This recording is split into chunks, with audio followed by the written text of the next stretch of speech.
people thought maybe it was Nico's time. It was G2's destiny to lift the major trophy. That one got away from him again before he goes on to greener pastures. Mouse weren't able to get it done either. Vitality, a lot of people had them as favorites. What a great bracket, by the way. I mean, just incredible level of CS overall. But in the end, this is what we have. The two last teams standing, Team Spirit versus FaZe. And just for everyone at home, I just have to stress how unbelievably unlikely it was to see FaZe in the final. I mean, the run they've had, it's almost unprecedented in major history.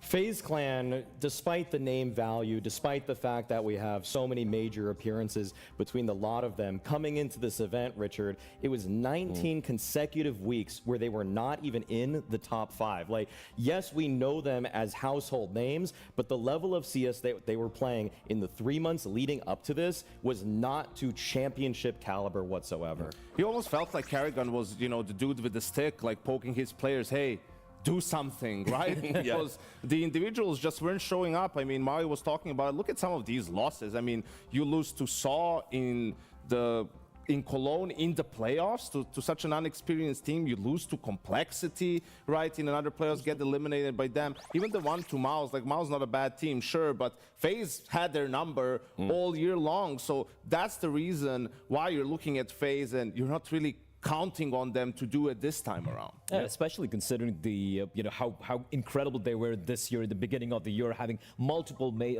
were the best CS2 team, the most consistent one, despite fewer titles. And then you had the heartbreak in Copenhagen, where King Karrigan was to be crowned in his home country, his home city, and instead it gets stolen by Na'Vi, who continue to have their streak being the #1 team. And it felt like, for me, for a lot of us, in fact, that this could be it for FaZe. The tapering off was just so abysmal, just watching the players lose enthusiasm. They didn't feel like they lost their mojo. They lost their mojo. But when Karrigan, when he lit the pies, when he called for aid, when in the hour, when the darkest hour, it was the soldiers who answered. Well, I mean, look, just for context as well as how far FaZe had fallen, when you look at the pick'em data, more people pick Mongols to win this major than FaZe Clan. That's kind of where we're at. Now, that might just be because you're stupid, but whatever. Right? Okay? But anyway, what is going to have to happen here if FaZe are going to be victorious, they're going to have to overcome a team that has potentially the greatest rookie we have ever seen. This is the Phenom. This is Donk. This is the player that, despite his tender years, is essentially propelling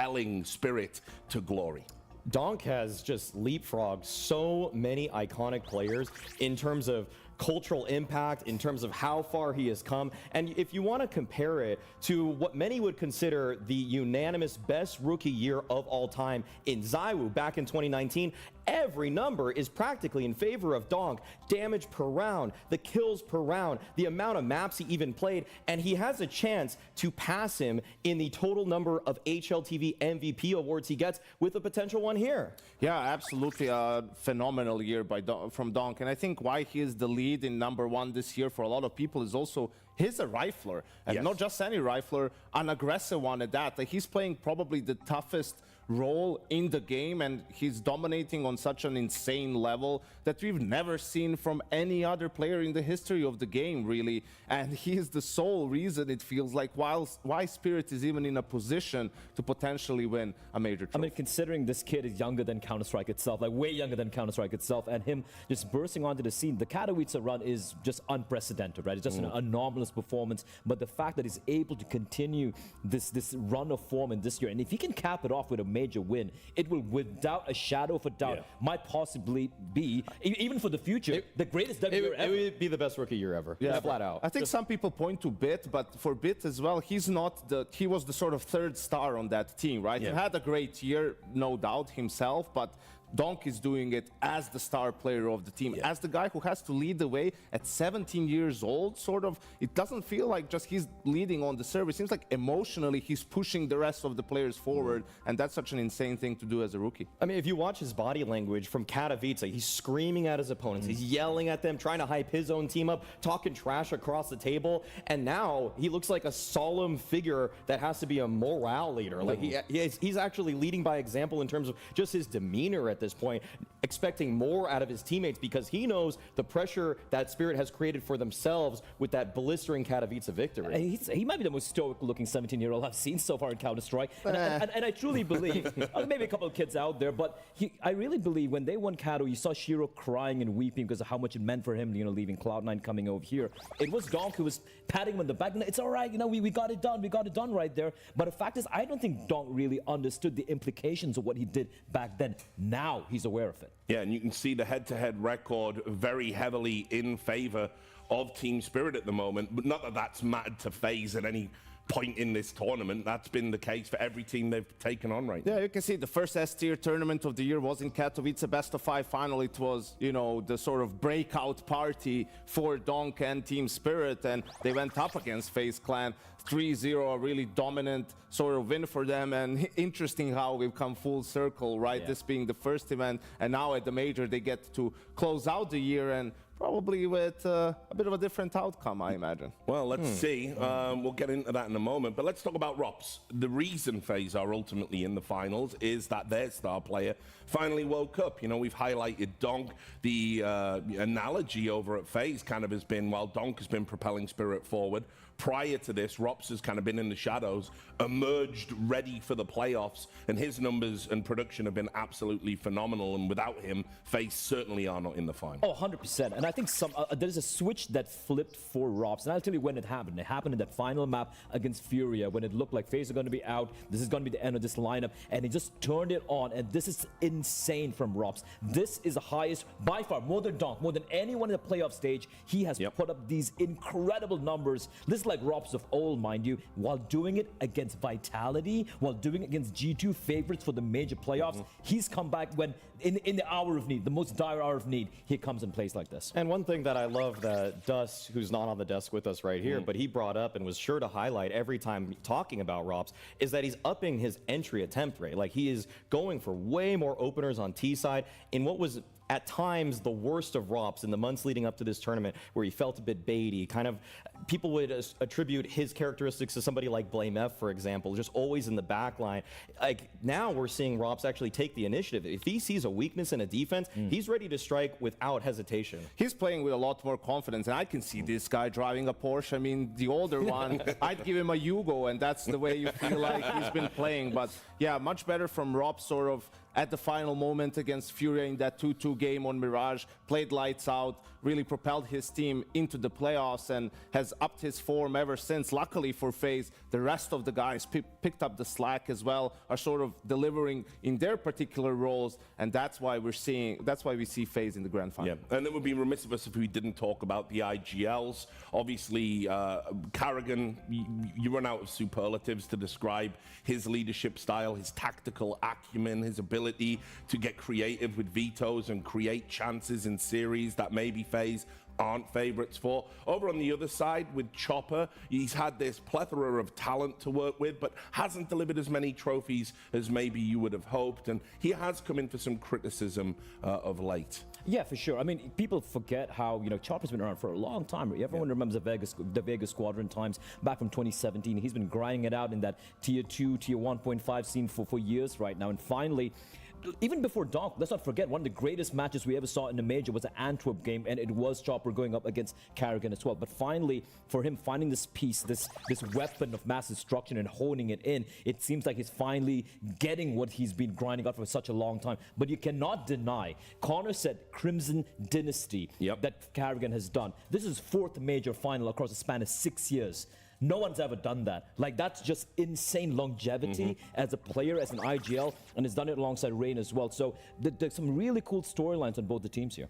In terms of just longevity, I mean, Carrigan has Chopper completely covered in this regard. He's got him beat 19 majors to 9. He has 3 times as many major playoffs that he's actually gotten to. And in terms of how I would describe Carrigan, he's just the most pragmatic leader ever. In a moment, if he finds that something's not working for his team, he makes that mid-half adaptation. It doesn't even need to be a late-in-the-half call to change things up. If he immediately recognizes the game plan is not working, he will switch things up on a dime. And that's why we rate him so highly, because he can look like FaZe Clan first gun round, wow, they're just going to get blown out of this one. Immediate 180 in terms of mentality, in terms of change. He's not only a great tactician, but a leader too.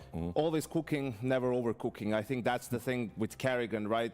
Just an incredible understanding of every single matchup, the different matchups that he has, you know, going up against someone like Vitality, some inexperienced players like that, forcing it into Anubis as the third out of their comfort zone, right? Sort of playing in the mud, like we talked about in that game, panned out, right? Against G2, just dominant across the board. And I think really cannot be understated, right? The state in which FaZe was in coming into this tournament. We talked about Rops in that Furia game. FaZe was 1-0 down in that series, down on Dust 2 on the T side, and then Kerrigan steps up with a couple of great calls and couple of rounds won by his play, you know, double entries in those mid to B splits. He really gave that energy. He bought enough time for Robs to come online and other guys to show up, and he's just so good at sort of finding that extra gear for himself when his team is struggling. Just give them a little bit more time for everyone else to get together. And again, an incredible run, especially considering, man,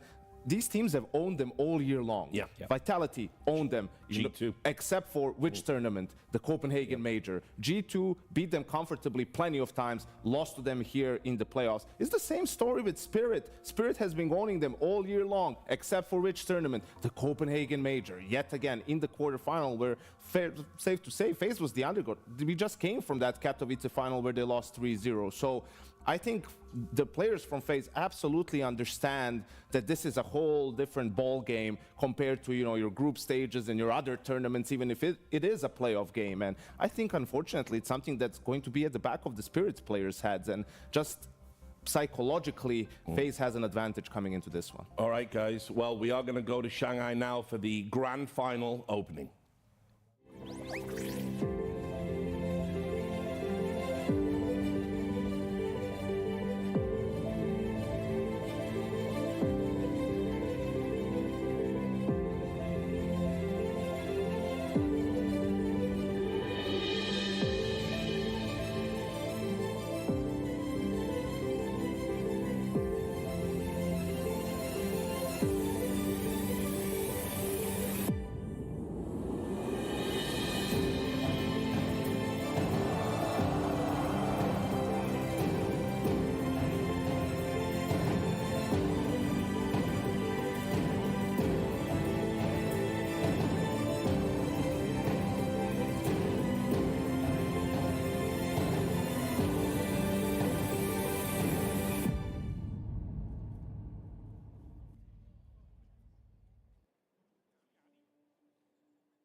βλέπουμε, ρε μαλάκες. Έρχομαι, κάνω πρωινό λίγο, ρε. Εγώ μόλις ξύπνησα.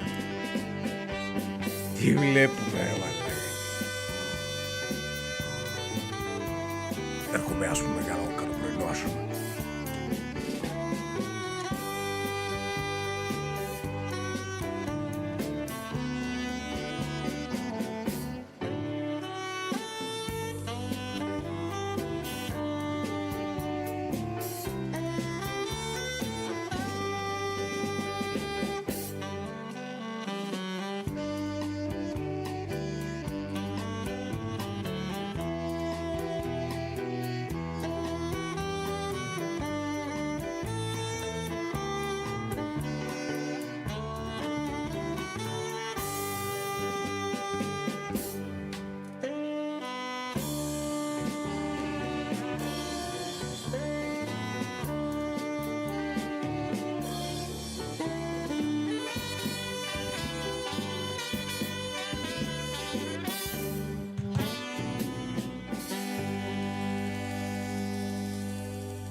感谢来自上海老年爵士乐团老先生们的演出，谢谢你们。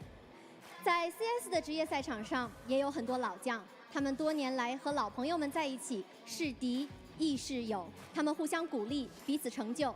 当然，也有很多年轻的选手们，他们的职业之路才刚刚开始，他们凭借天赋和努力站上了最高的舞台。今夜期待他们今夜来香。欢迎来到上海 Major 2024总决赛的比赛现场，我是主持人小鸽子，我的搭档 Banks。Ni hao, Shanghai! And hello to all the Counter-Strike fans tuning in from around the world. 34 days, we started this journey of history to have the first ever major in Asia, in the wonderful city of Shanghai. And the perfect World Shanghai Major has now led us all to this moment where today αντί ρε μαλάκα να βγάλουν κάνα δράκο να πούμε να κάνει τα δικά του, πάνε και βγάζουν τρομπέτες και οι παλιοτρομπέτες. 上海的观众朋友们，正在看直播的观众朋友们，你们准备好了吗？从2024年11月11日 RMR 亚太区的比赛开打，到今天上海 Major 的总决赛，我们的比赛一共进行了35天，共计有来自全球49个国家和地区，超过700名选手和工作人员汇聚到上海，参加这场国际级别最高的电竞赛事之一。他们为荣誉、为友谊、为了证明自己，更为了热爱，只有 CS 才能超越 CS。Now we end the year exactly how we started it. Spirit and FaZe fighting for a trophy. But this time, it is very different. Yes, Spirit have learned a lot along the way.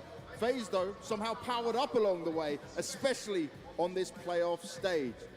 One of those two teams will lift the trophy and be for sure showing their full strength and everything they've got to try and achieve the final glory. 没错。故事总是惊奇的相似，在年初他们在总决赛上相遇，而在年末他们即将在上海 Major 的舞台上奉献出一场精彩的比赛。到底是有年轻的新人王 Dunk 带领的 Team Spirit 能够举起奖杯，还是由34岁老将 Kerrigan 带领的 FaZe Clan 能够捧回荣誉？你们支持谁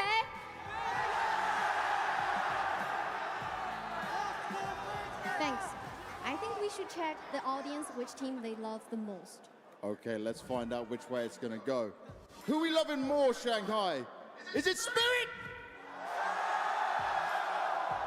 Pretty good. Is it FaZe Clan? That seems quite a bit more for FaZe Clan. You wanna try one more time? What about last time? Let's try it.